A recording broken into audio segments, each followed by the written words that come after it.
Hello दोस्तों, कैसे हैं आप सब। गैसियस स्टेट में आज हम मॉलिक्यूलर कोलिजन पैरामीटर को समझेंगे। इसके अंडर हम जो टॉपिक्स कवर करेंगे वो है collision frequency, collision number, collision diameter और मीन फ्री पाथ। मैंने हर एक टॉपिक को आपको अच्छे से समझाने की कोशिश करी है, तो चलिए फिर वीडियो को शुरू करते हैं। मॉलिक्यूलर कोलिजन पैरामीटर में हम collision diameter, collision frequency, collision number और मीन फ्री पाथ के बारे में पढ़ते हैं। ठीक है, अब आओ केटीजी के हेल्प से मैं आपको समझा देता हूँ कि अपन मॉलिक्यूलर कोलिजन पैरामीटर को असल में क्यों पढ़ रहे हैं। देखो, केटीजी के हिसाब से गैस के जो मॉलिक्यूल्स हैं वो रैंडम मोशन में होते हैं और इन रैंडम मोशन के कारण इनके पास में काइनेटिक एनर्जी आ जाती है। मान लो ये गैस का कंटेनर है, तो इसके अंदर गैस के मॉलिक्यूल्स हैं, ये रैंडम मोशन शो कर रहे हैं। तो ये रैंडम मोशन के कारण वॉल्स ऑफ द कंटेनर के साथ भी टकरा सकते हैं। अगर ये वॉल्स ऑफ द कंटेनर के साथ टकराते तो ये प्रेशर एक्सर्ट करते हैं और इनका कोलिजन आपस में भी हो सकता है। ठीक है, अगर इनका कोलिजन आपस में होता है तो इनका डायरेक्शन ऑफ मोशन बदल जाता है, लेकिन इनकी जो वेलोसिटी है बिफोर कोलिजन और आफ्टर कोलिजन बिल्कुल सेम रहता है। ऐसा इसलिए बिकॉज अकॉर्डिंग टू केटीजी जो कोलिजन है वो परफेक्टली इलास्टिक है और इलास्टिक कोलिजन में एनर्जी रहता है आपका कंजर्व। ठीक है, तो एनर्जी बदलेगी नहीं, क्योंकि एनर्जी नहीं बदली इसलिए आपकी वेलोसिटी भी नहीं बदलती है दोस्तों।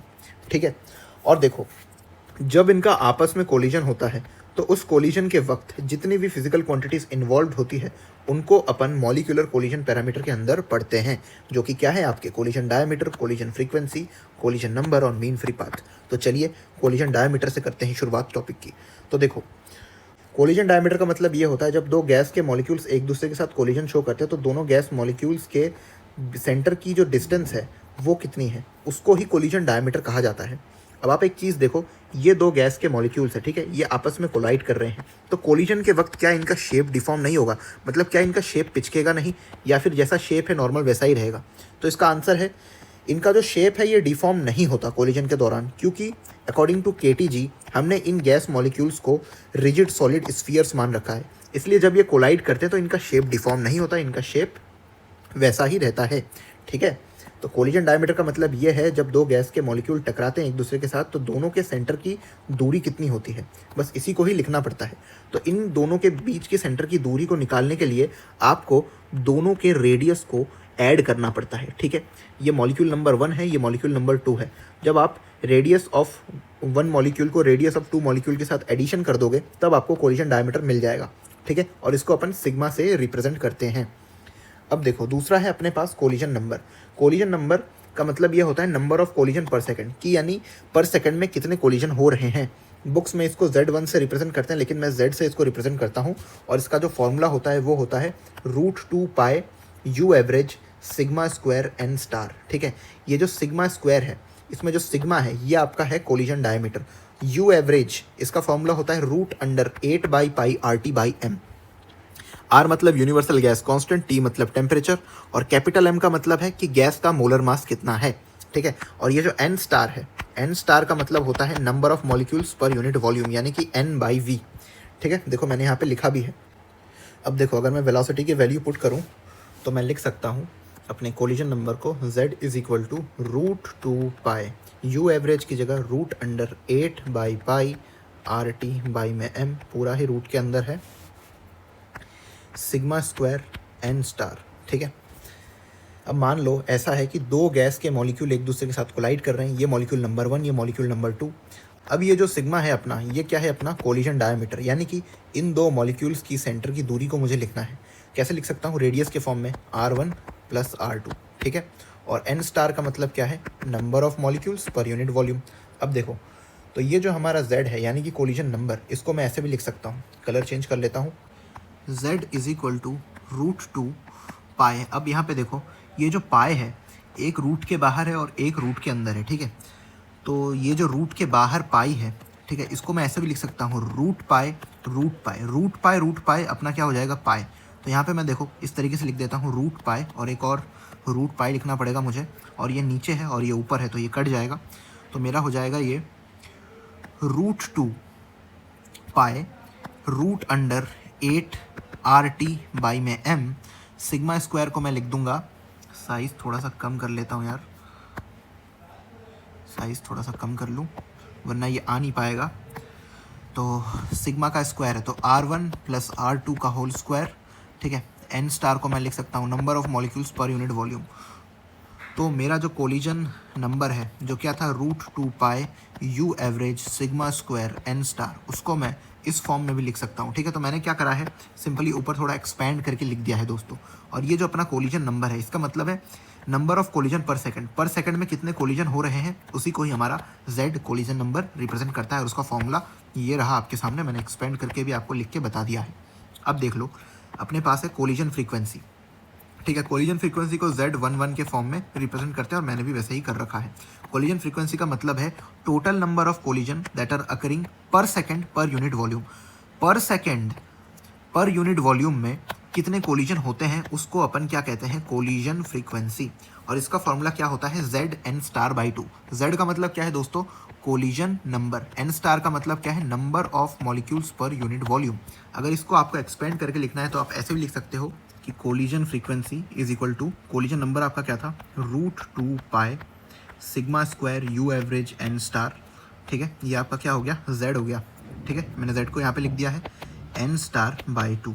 अब देखो, collision frequency is equal to √2 pi sigma square u average, और यहाँ पे n स्टार का आपका जो है स्क्वायर हो जाएगा और नीचे आप लिख दोगे 2। ठीक है, अब देखो ऊपर √2 है, नीचे 2 है, तो इस 2 को अगर मैं √2 लिख देता हूँ, देखो √2 लिखूँ तो ये 2 के बराबर होता है। ठीक है, तो मैंने 2 को क्या करा है, √2 लिख दिया है। अब एक √2 से ऊपर वाले √2 को काट दूंगा तो आपका जो कोलिजन फ्रीक्वेंसी हो जाएगा वो आपका क्या हो जाएगा, pi sigma square u average n star का स्क्वायर डिवाइडेड बाई √2। ठीक है, तो मैंने एक्सपेंड करके लिखा है, देखो घबराना नहीं है। कोलिजन फ्रीक्वेंसी का मतलब ये होता है number of collision that are taking place per second per unit volume. ठीक है, इसको मैंने Z11 से रिप्रेजेंट करा, इसका फॉर्मूला था Zn*/2। ठीक है, Z का मतलब था मेरा कोलिजन नंबर, तो कोलिजन नंबर का जो फॉर्मूला होता है वो लिख दिया √2 pi u average sigma square n star. ठीक है, यहाँ पे मैंने जो है Z को एक्सपेंड करके लिखा है, उसके बाद n*/2 से मल्टीप्लाई कर दिया। अब मेरा ऊपर √2 था, नीचे मेरा 2 था, तो मैंने 2 को 2 बार √2 लिख दिया। ठीक है, √2 मेरा 2 होता है, ऐसा इसलिए लिखा था कि ऊपर वाला √2 और नीचे वाला √2 कैंसिल हो जाए, और यहाँ पे n स्टार था तो इनका स्क्वायर करके मैंने लिख दिया। फाइनली जो मेरा कोलिजन फ्रीक्वेंसी आया वो कितना आ गया, पाई sigma square u average n star का स्क्वायर डिवाइडेड बाई में √2। ठीक है दोस्तों, ये आपकी कोलिजन फ्रीक्वेंसी भी यहाँ पे फिनिश होती है। अब देखो मीन फ्री पाथ, मैं इसको इस सिंबल से रिप्रेजेंट करता हूँ। मीन फ्री पाथ का ये मतलब होता है कि दो सक्सेसिव कोलिजन के बीच में मॉलिक्यूल आपका कितना एवरेज डिस्टेंस ट्रैवल करेगा। ठीक है, देखो average distance travelled bye a molecule between 2 successive collision, उसी को ही मैंने मीन फ्री पाथ यहाँ पे बोला है। ठीक है, मतलब मीन फ्री पाथ बोलते हैं उसको।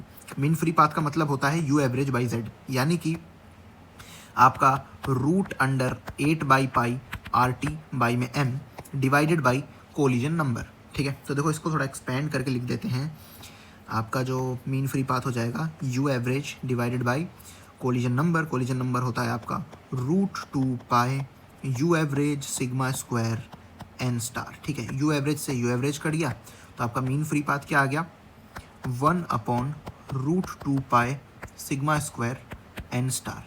और एन स्टार का मतलब क्या होता है, number of molecules per unit volume.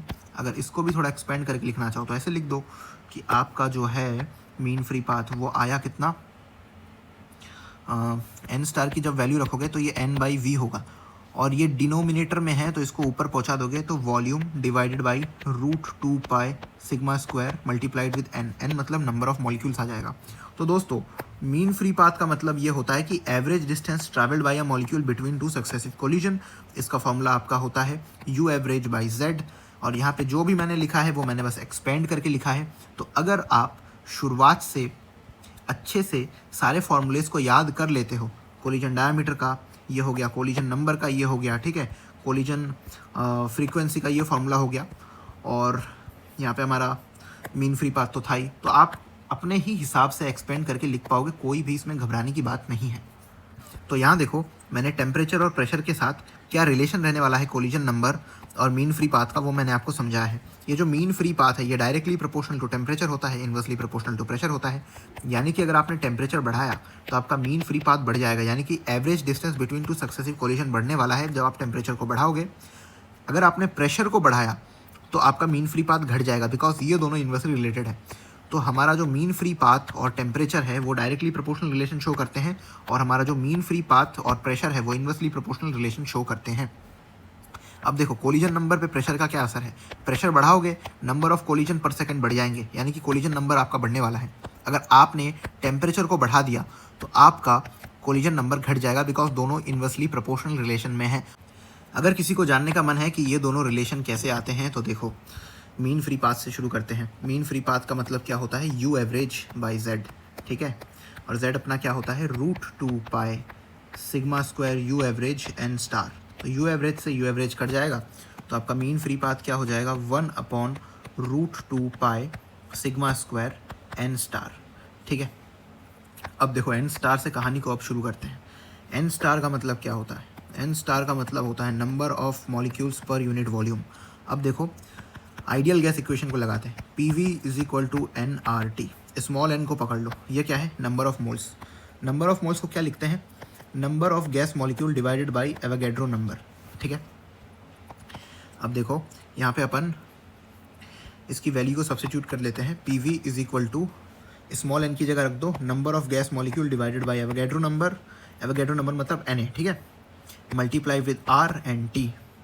अब क्या करो, मेरे को एन स्टार की वैल्यू चाहिए ना। एन स्टार कितना होता है, number of molecule divide by volume.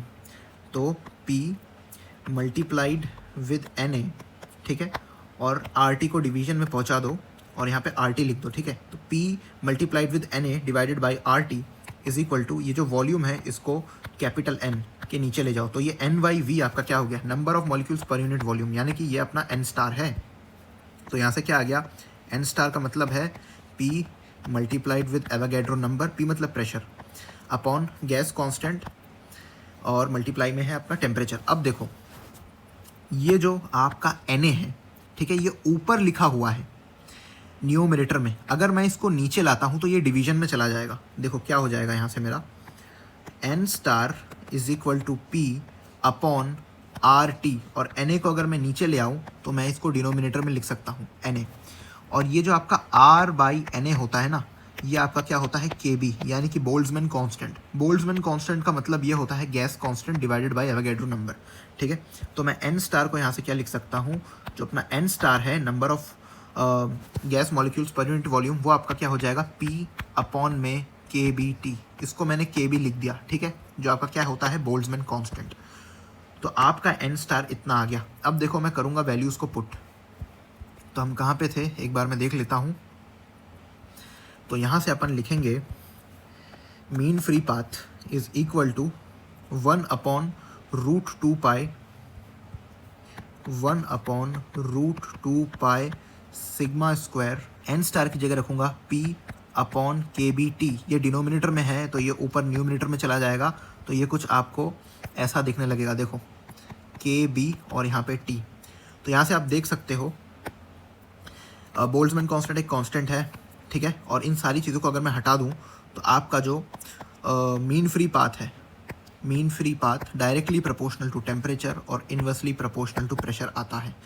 देख लो, directly proportional to temperature, inversely proportional to pressure. क्या यही था हमारा ऊपर relation, directly proportional to temperature, inversely proportional to pressure. तो ये कुछ इस तरीके से आ जाएगा, ठीक है। अब देखो कोलिजन नंबर को समझते हैं। कोलिजन नंबर का मतलब क्या था, √2 sigma square n star u average, ठीक है। अब एन स्टार की वैल्यू पुट करो, √2 सिग्मा स्क्वायर। एन स्टार कितना निकाला था अपन ने एन स्टार निकाला था P/KBT, P/KBT, ठीक है। ये एन स्टार की वैल्यू है। अब ये यू एवरेज की वैल्यू पुट करो, ये कितना होता है, √8/π RT upon M। Capital M है ये, इसका मतलब है गैस का मॉलिक्यूलर मास। अब देखो यहाँ से क्या क्या कट जाएगा, मैं एक बार ना इसको अच्छे से लिख देता हूँ, √2 सिग्मा स्क्वायर P/KB, और यहाँ पे T है, ठीक है।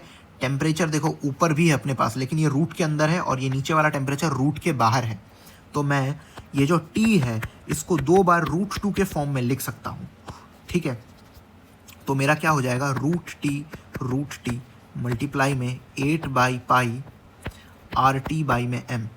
तो यहाँ से एक रूट के अंदर का T कटेगा, एक रूट के बाहर का T कट गया यहाँ पे।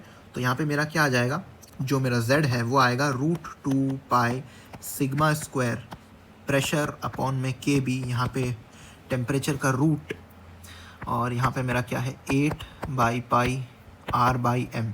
तो यहाँ पे आप एक चीज़ ध्यान से देखो, ये जो मेरा z है ये डायरेक्टली प्रोपोर्शनल टू प्रेशर और inversely proportional to root of temperature आता है, और यही मैंने आपको ऊपर एक्सप्लेन भी किया था दोस्तों। तो शायद अब आपको समझ में आ रहा होगा कि हमने इन दोनों चीज़ का जो रिलेशन है टेम्परेचर और प्रेशर के साथ कैसे निकाला है।